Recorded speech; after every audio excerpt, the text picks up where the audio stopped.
Muy buenos días para todos. Pues primero que todo, agradecerle a este grupo de compañeros, agradecerle a ACRO, agradecerle en cabeza al doctor Iván Bobadilla por este espacio y también a Arturo, agradecerle a Iván porque han tenido la posibilidad de darnos este espacio para todos los tecnólogos. Entonces, el tema que voy a trabajar con ustedes el día de hoy. Estamos compartiendo la pantalla.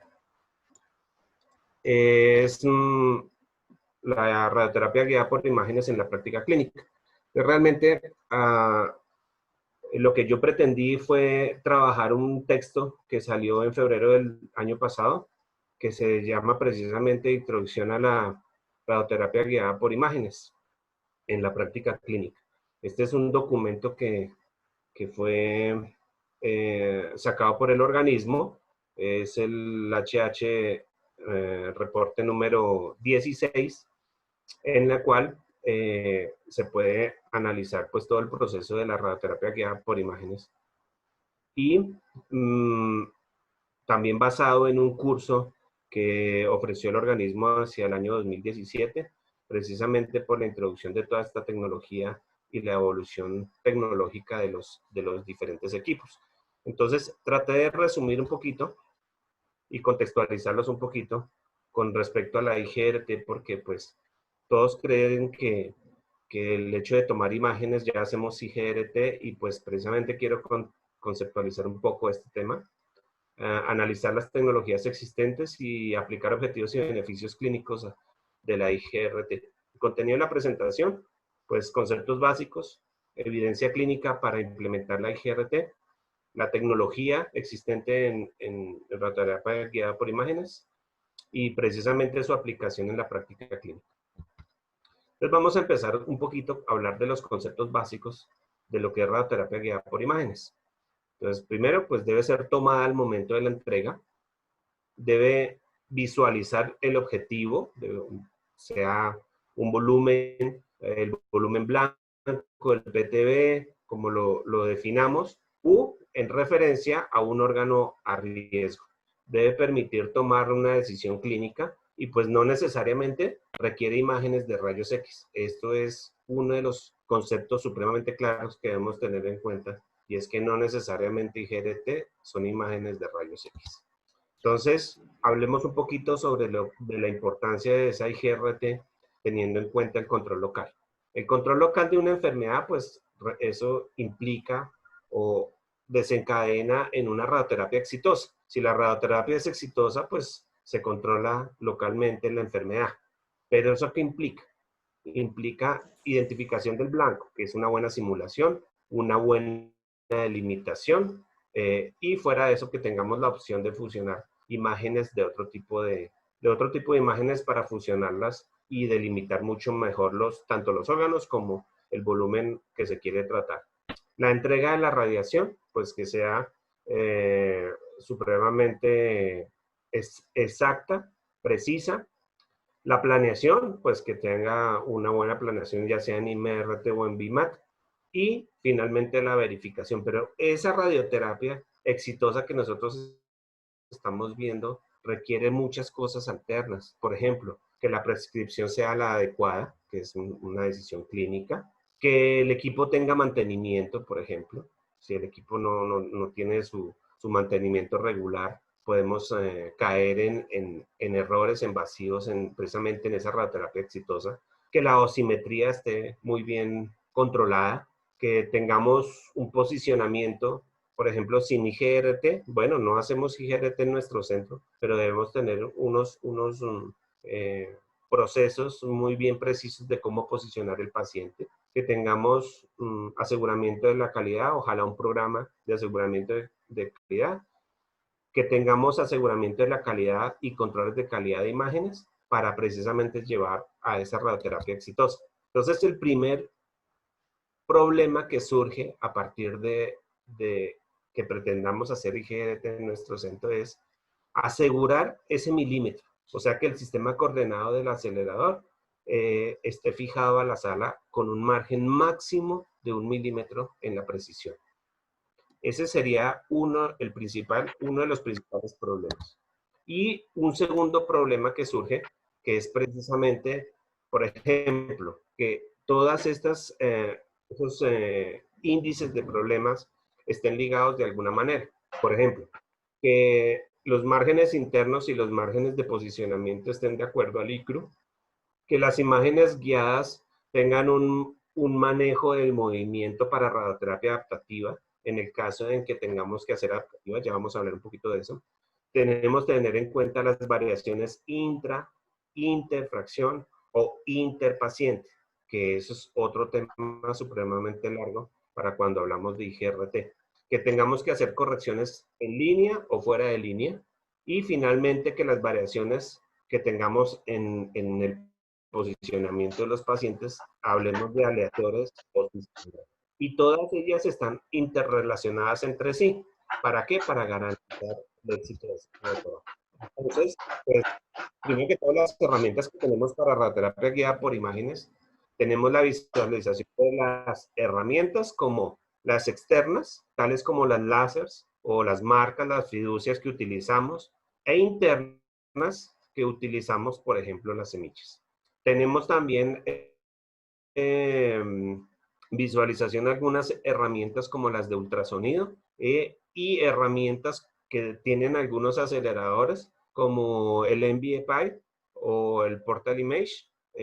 Si tenemos sistema de KB, que tengamos imágenes planares, ortogonales, que tengamos fluoroscopia, en el caso de la estereotaxia, por ejemplo en el extract track, que tengamos un CT incorporado, algunos equipos lo tienen, entonces, que pueda hacer con VinCT, que tengamos un CT sobre rieles o que tengamos el NVCT para los equipos, por ejemplo, de última generación, tales como Tomos o como Halcyon o como ese tipo de imágenes, o como la que vimos en la primera presentación con resonancia. Entonces, la idea es hacer tratamientos no invasivos y por ende las imágenes no son invasivas. Entonces, ¿qué evidencia clínica tenemos para implementar pues, nuestro programa de radioterapia guiada por imágenes? Pues lo primero es saber que existen reportes de control de calidad y de aseguramiento de la calidad para generar un programa de IGRT.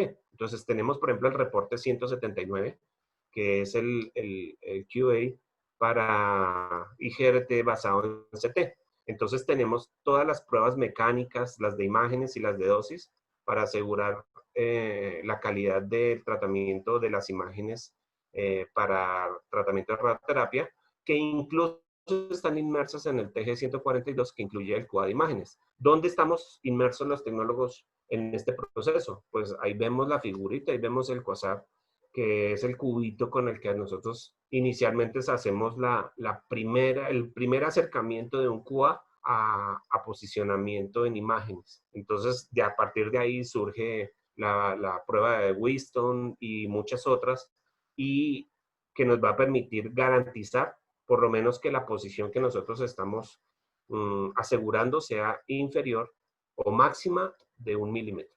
Tenemos también la guía práctica 2.A, que habla sobre el comisionamiento de equipos basados en IGRT, en equipos de rayos X, y tenemos el QA para IGRT basado en rayos X, que son documentos que son prácticamente la guía de trabajo para nosotros trabajar imágenes. Y tenemos el Tech Standard para IGRT, que habla de pruebas que hasta hace, yo calculo, unos 3 o 4 años no existían, que estamos hablando del test end-to-end. Entonces, también existen otros documentos, además de los de control de calidad, que requieren la guía para este programa de control de calidad de IGRT.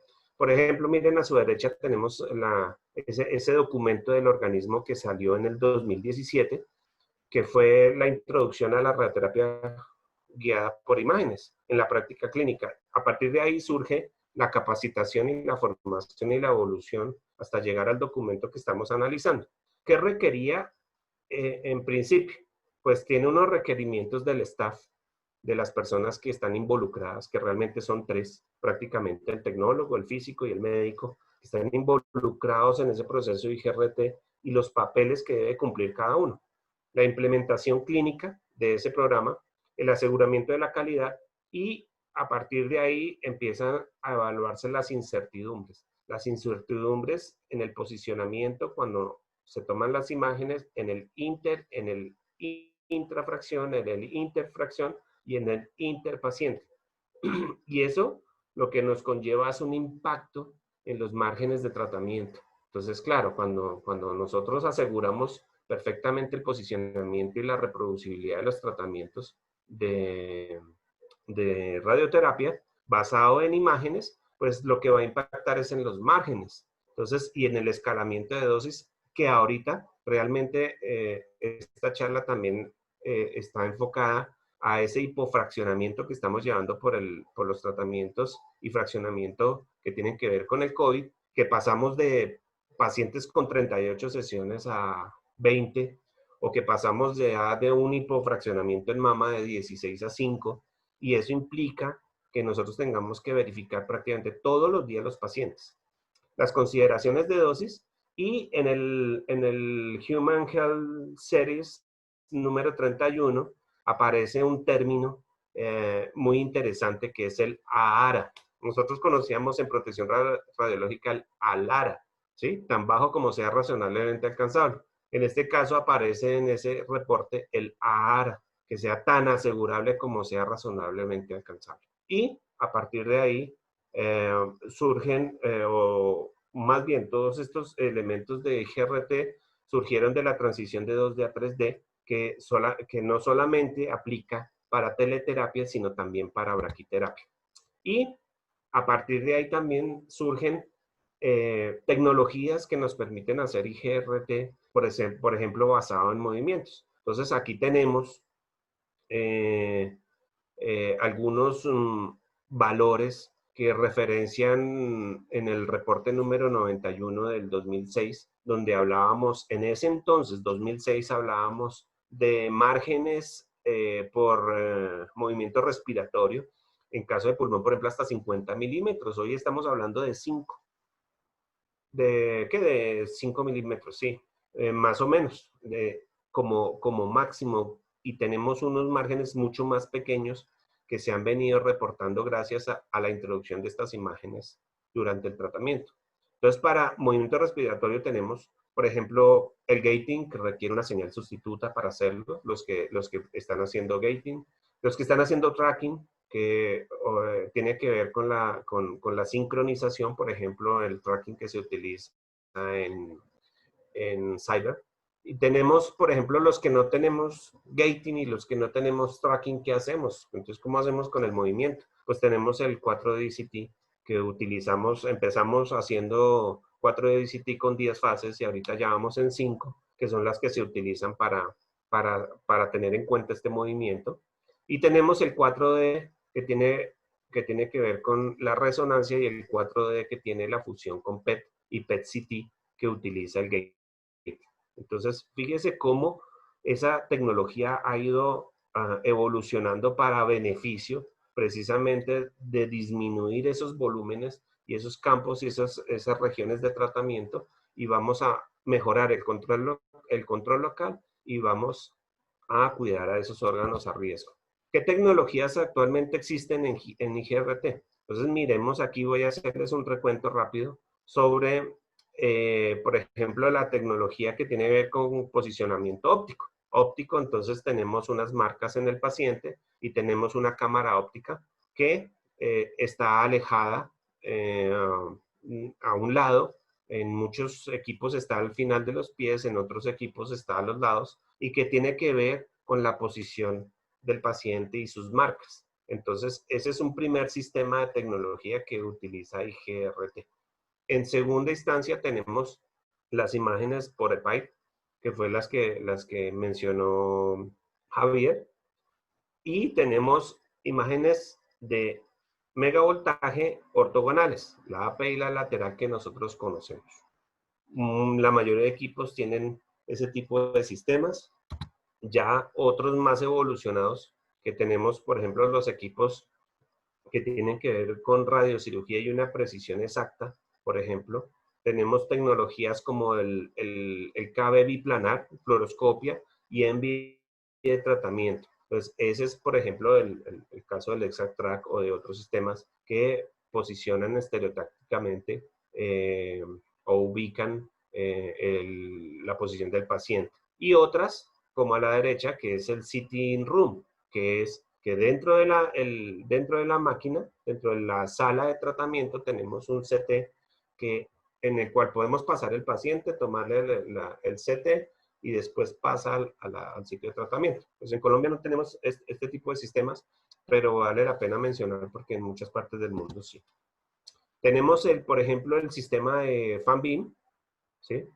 El CT FANBIM, que es el de abanico, que es el que toma por secciones, va tomando por secciones, y ese se hace de manera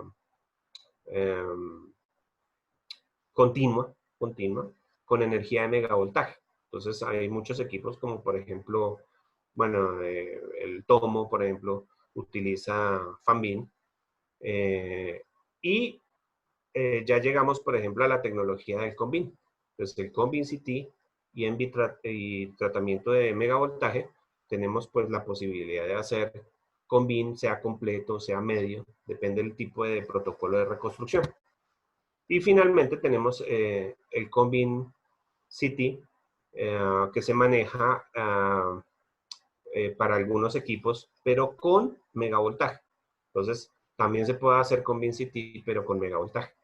Ahorita vamos a ver el impacto que tiene pues hacer precisamente ese CONBIN con megavoltaje y con kilovoltaje.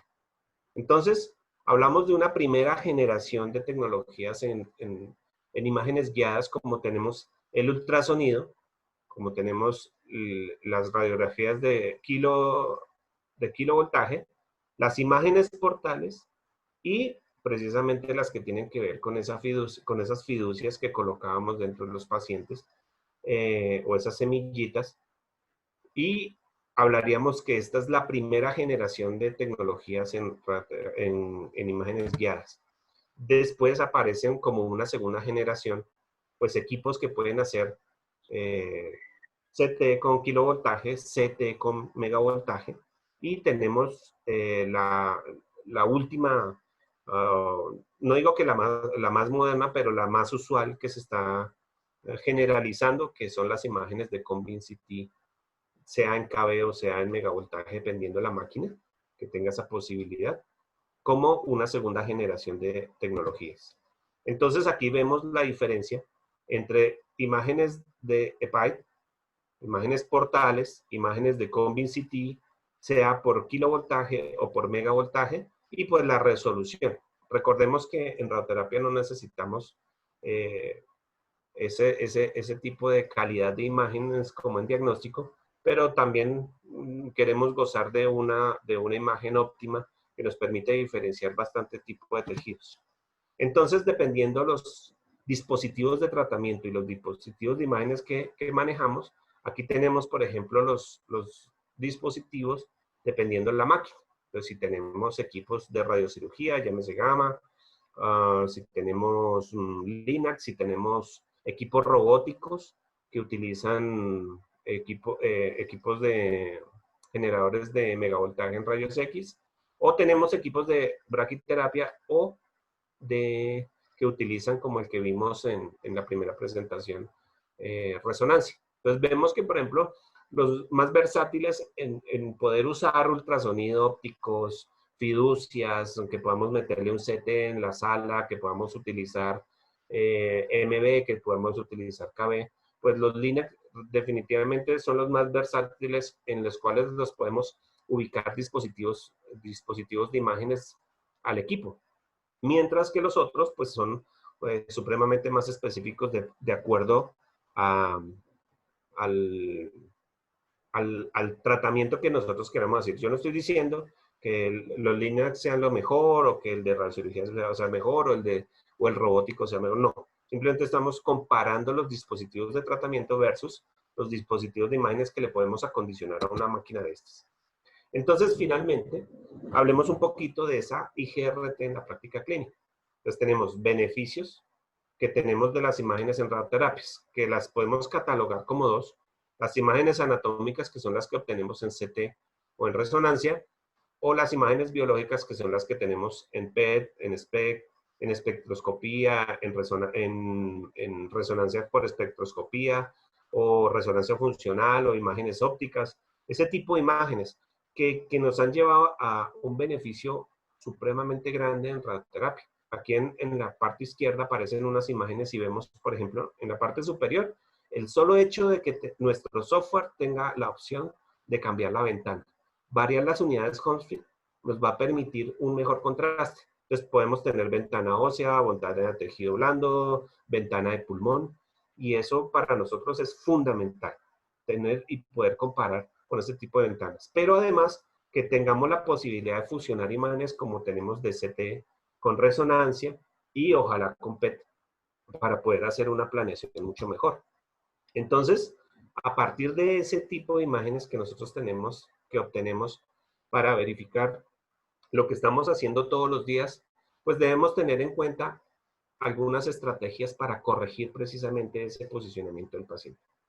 Entonces, miremos esta gráfica un poquito. Analicemos que con respecto al tiempo y al tipo de información que nosotros obtenemos, tenemos imágenes de referencia, las que tenemos obviamente del CTE, con el cual se hizo la planeación, las que tenemos en el protocolo y las imágenes guiadas que obtenemos. Entonces tenemos tres posibilidades para corregir precisamente que lo que teníamos como imagen de referencia sea exactamente igual a nuestro tratamiento diario. Entonces tenemos una acción en tiempo real, una acción previa a tratar y una acción previa a la siguiente fracción. En tiempo real, ahora, antes de tratarse y para la siguiente fracción. Entonces, el manejo del movimiento la podemos hacer en tiempo real. Entonces, tomarle la imagen todos los días al paciente y tomar una decisión con respecto al movimiento del paciente. Entonces, reposicionarlo, etcétera, etcétera. Mientras que si tenemos una acción para el día siguiente, lo que nosotros estamos trabajando ahí es una radioterapia adaptativa, en el cual con respecto a los cambios podemos ver si podemos replanear el paciente, reposicionarlo, ampliar los márgenes, etcétera, etcétera. Entonces, cuando hablamos de las correcciones en el día, en el momento de tratar al paciente, estamos hablando de manejo del movimiento, solamente el movimiento. Y manejo del plan es para la siguiente fracción, en el cual ya se involucra completamente todo el equipo. Entonces, ¿quién hace cada cosa? Pues cuando llegan las imágenes de referencia, se crea el protocolo, el plan, y se le introducen las imágenes guiadas, pues eso en la planeación lo hace el físico. ¿Quién, en tiempo real, quién? No estamos hablando de que se tome alguna acción, simplemente en tiempo real, pues es la máquina, el computador el que toma esa imagen. Pero ¿quién tiene la acción previa a tratar al paciente? El tecnólogo.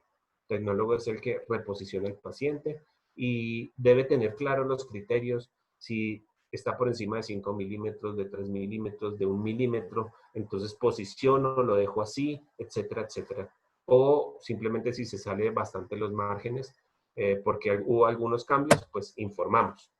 Y finalmente, para hacer esos cambios y ese análisis de entre fracciones, al día siguiente, pues el médico obviamente juega un papel fundamental para revisar el posicionamiento de los pacientes. Entonces, ¿qué puedo hacer? ¿Qué correcciones puedo hacer clínicamente en el día? Una, no hacer nada, pero tomar las imágenes. Entonces, si el criterio no es, por ejemplo, cuando se evaluaban los márgenes de posicionamiento en el cual en algunos protocolos se tomaban las 5 primeras sesiones y al finalizar la quinta se analizaba cuál fue el margen de movimiento y con respecto a eso se definía un centro o una replaneación para la sexta sesión. Pero estamos hablando de pacientes que tienen 20, 25, 30 sesiones. Ahorita en este momento no podemos darnos ese lujo. Por lo tanto, debemos tener la posibilidad de hacerlo en el día a día. Entonces, hay una posibilidad. Primero, que podamos hacer o mover al paciente en traslaciones en 3D. Usualmente lo que podemos hacer es subirlo, bajarlo, correrlo, ¿sí? Esos son movimientos que podemos ajustar al paciente en 3 dimensiones. Pero si tenemos la posibilidad, porque si el paciente nos quedó rotado un poquito, pues cuando ya involucra rotaciones ya tenemos posibilidad de mover el paciente en 6 dimensiones. Y para eso se utiliza, pues, si tenemos la posibilidad de la camilla 6D, que nos acomoda en 6 dimensiones, pues lo hacemos. De lo contrario, tendríamos que hacer un seguimiento de una fracción a la siguiente, porque involucrar 6D, rotar al paciente, eso significa que tenemos que mirar el plan. Lo fundamental sería asesorar al paciente. Asesorar al paciente es prepararlo, es decirle qué le vamos a hacer, cómo lo vamos a hacer, ¿sí? No en frío, acostarlo ahí y espere 10, 15, 20, 30 minutos, sino asesorarlo, decirle qué le vamos a hacer, cómo lo vamos a hacer, en cuánto tiempo lo vamos a hacer, así como hacemos la preparación, por ejemplo, para los tratamientos de radiocirugía, por ejemplo, en pulmón, en que el paciente tiene que relajar la respiración, que si utilizamos gating tenemos que hacer una sesión independiente solamente para preparar al paciente y decirle qué es lo que le vamos a hacer para que el margen de respiración no sea tan grande. Entonces, asesorar al paciente. Ajustar la dosis. Solamente pues se utiliza en 3D CRT, en radioterapia conformada, en la cual, de acuerdo a la imagen que tomamos, tomamos tamaños y formas de campo y variamos las unidades monitor, sin ajustar volúmenes, sin ajustar PTVs ni absolutamente nada. Esto se hace solamente en conformar. Y replanear, incluyendo el uso de márgenes o variación de márgenes. Entonces, también podemos tener correcciones en línea o fuera de línea. ¿Qué hacemos en línea? Pues corregir diariamente. Lo que hacemos en la corrección diaria cuando tomamos la imagen es una corrección en línea. Entonces, usualmente emplea el primer nivel de acción, que es el tecnólogo. El tecnólogo es el que hace eso, ¿sí? Basado en imágenes simples y pues necesita una interpretación sencilla, un conocimiento básico de anatomía que podamos hacer la corrección diaria. Eso no aplica para la radioterapia adaptativa. Pero fuera de línea podemos corregir para recordar, por ejemplo, en el que hacemos de una sesión a la siguiente, que analiza múltiples imágenes, o sea, debemos tomar, por ejemplo, cuando analizamos el combin y fuera de eso le hacemos imágenes ortogonales para corregir cuando necesitamos demasiada exactitud. Puede ser más complejo si requiere más tiempo de análisis y un equipo mayor, pero eso es lo que se aplica para la radioterapia adaptativa, la de un día para el siguiente. ¿Qué más? ¿Qué estrategias podemos utilizar? La primera de ellas, por ejemplo, en el caso que requiera compresión. Entonces, la inmovilización y posicionamiento del paciente es clave, pues debe ser el mismo del CT, debe ser confortable y reducir los movimientos. Pero si requiere además compresión, además de inmovilizarlo cómodamente para reducir los movimientos, necesitamos hacer compresión. Esa es una de las estrategias. La inhalación profunda. Entonces se utiliza, por ejemplo, en muchos casos de pulmón y recomiendan en algunos estudios, por ejemplo, en la inhalación profunda en el caso de mama. ¿Por qué? Porque aquí vemos en la imagen cómo el corazón logra salir de los volúmenes de los campos de irradiación y logramos controlar mucho más o mucho mejor la dosis que recibe el corazón. En el caso, por ejemplo, de las imágenes incorporadas durante el tratamiento en el gate. Entonces, aquí tenemos una imagen de un Phantom, pero cuando se toma en forma estática se ve muy claramente. Y tenemos la posibilidad de tomar una imagen mientras se está moviendo el gantry.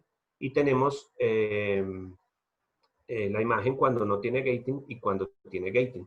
Cuando tiene gating, tenemos la posibilidad de ubicar precisamente en qué momento irradiar, en qué momento tomar la imagen y vean la diferencia, no más en el contraste. Y esa diferencia que uno ve en imágenes también se ve en el tratamiento del paciente.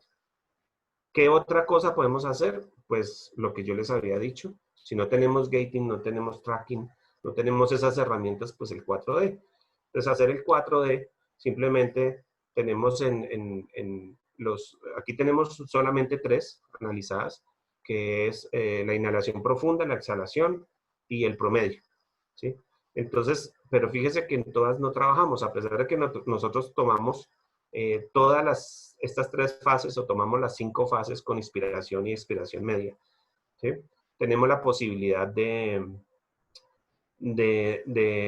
contornear, por ejemplo, por ejemplo, si vamos a trabajar en pulmón, pues es en inspiración completa, ¿sí? Pero si vamos a trabajar en hígado, entonces en inspiración mínima, ¿sí? Y esas son las recomendaciones cuando uno hace la planeación. Y definitivamente uno calcula, pues, en el promedio. Eso es cuando construye uno el 4D para trabajar pulmón, hígado, que son los que más se utilizan para movimiento. La otra tiene que ver exactamente con la dosis. Aquí vemos en la imagen, por ejemplo, la comparación de una imagen, un campo directo con MB de imagen versus un campo de KB, y vemos la distribución de dosis y la cantidad de dosis que representa el uno versus el otro, ¿sí? Eso quiere decir que si nosotros vamos a hacer IGRT con MB, pues el sistema de planeación debe tener inmerso de alguna manera en el plan el hecho de que tomamos campos de 15 por 15 con MB y demos 1 o 2 unidades monitor en cada una de las imágenes, y eso cómo se ve incrementado en la dosis final del paciente, que lo va a recibir el paciente. Entonces aquí tengo un cuadro que es muy interesante, en el cual permite comparar la técnica de IGRT sea con megavoltaje o kilovoltaje, ¿sí? Y vemos, por ejemplo, comparativamente cuánta dosis recibe con megavoltaje, estamos hablando de entre 50 y 170 miligrays, versus uno de kilovoltaje que solamente recibe de 10 a 80 miligrays. O sea que es enorme el bache que existe entre energía o con VCT diario, con MB y con kilovoltaje. En conclusión, pues la IGRT requiere implementar un programa de aseguramiento de la calidad, procedimientos de control de calidad, estrategias con pacientes, estrategias de corrección y cálculos de dosis. Pero definitivamente las imágenes guiadas es el punto de partida de la radioterapia moderna y constituyen el mejor valor agregado para hacer una radioterapia exitosa. Entonces, antes de terminar, pues vamos a las preguntas. Entonces, quiero que con cuidado, voy a plantearles 2 preguntas a ver quién quiere ser millonario. Entonces, ¿cuál de las siguientes opciones define la IGRT? En primera instancia, deben visualizar el objetivo. 1. 2. Debe permitir la decisión clínica. 3. Aplica a imágenes antes de tratamiento.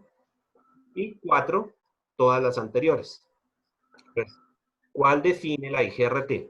Visualizar el objetivo, decisión clínica, imágenes antes del tratamiento o todas las anteriores.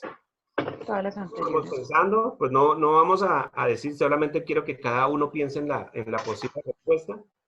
Y última palabra, todas las anteriores. Muy bien. Todos los que dijeron todas las anteriores, excelente. Tienen claro lo que se debe hacer con IGRT. Vamos con una última pregunta, y es ¿qué correcciones se pueden hacer después de hacer IGRT? Asesorar al paciente. Todas las anteriores. Replanear o todas las anteriores. Todas ¿Qué las anteriores. correcciones se pueden hacer?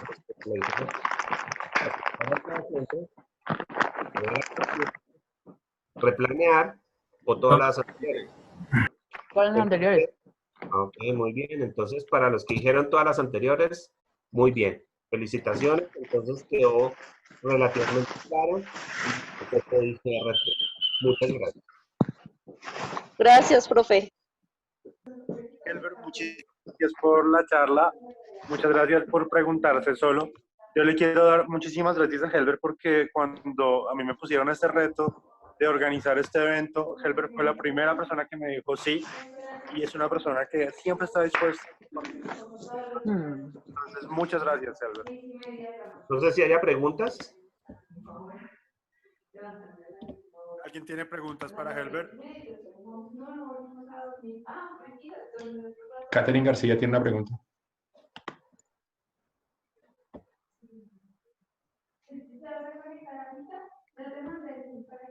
Catherine, ¿tienes alguna pregunta?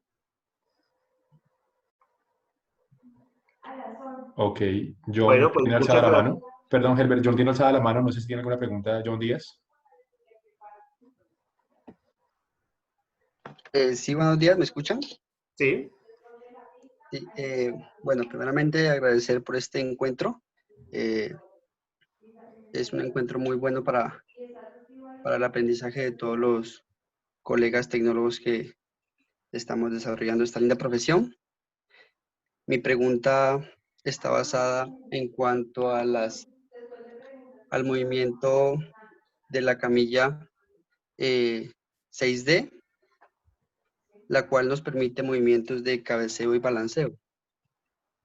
sí. La pregunta es, ¿qué tan recomendado es realizar estos movimientos en los pacientes de cabeza y cuello, los cuales se utiliza una máscara termoplástica, en donde al momento de hacer el cambio de marcas, no se sabe el movimiento que tiene el paciente directamente en la cabeza, porque las nuevas marcas que se van a colocar van a estar ubicadas en la máscara y no directamente en la cabeza del paciente. Ujú. Entonces Correcto. mi pregunta es, ¿qué tan conveniente es eso? Porque al otro día sería muy complicado reproducir esa posición, ya que al día siguiente los movimientos de cabeceo y balanceo no quedan guardados en el sistema. Ok. Entonces, yo te respondo con otra pregunta, John. ¿Cuánto es el margen de movimiento en cabeza y cuello? 3 milímetros. Si estamos dentro de los 3 milímetros, estamos dentro del margen, ¿sí? Y usualmente cuando utilizamos ese tipo de movimientos, eh, así sean solamente 3D, estamos dentro de ese margen de posicionamiento de los 3 milímetros, entonces estamos haciendo las cosas dentro de los márgenes, ¿sí? Entonces ya cuando es una radiocirugía, que tengamos que hacer algo mucho más preciso, pues acuérdate que en radiocirugía tenemos hasta 1 milímetro de margen, pero en el caso de tratamiento de cabeza y cuello, que son 3 milímetros, tenemos un margen que podemos nosotros manejarlo. Ahora, hay que tener en cuenta precisamente el ojo que ustedes tienen todos los días con el paciente, porque es que estamos hablando de que ya prácticamente la radioterapia que tenemos que hacer es adaptativa.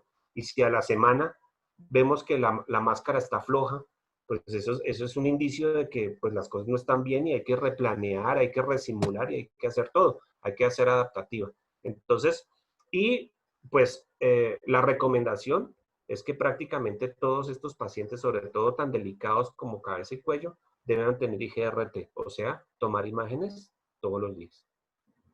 Ok, muchas gracias.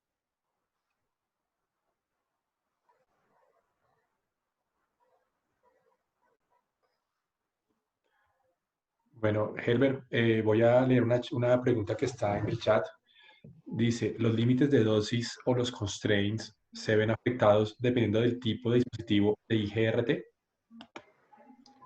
Pues realmente los límites de dosis son absolutos, digámoslo así, ¿sí? La idea es que cuando se hace el plan y el paciente tiene sus límites de dosis y sus límites de cubrimiento y ese tipo aceptados, asumimos de que el plan está aceptable.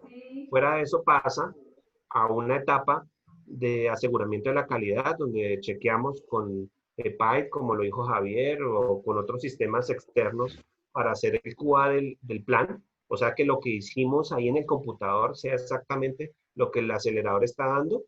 Ya van 2 de 3. Y la tercera es que las imágenes correspondan precisamente a cómo se hizo el plan. Entonces, si estamos cumpliendo los 3, realmente lo uno no tiene nada que ver con los constraints de dosis. O sea, lo importante es que si estamos haciendo IGRT con alguno de los sistemas que estamos haciendo, lo importante es que se esté posicionando y nos vea reflejado dentro de los márgenes que tenemos en el momento de hacer el plan.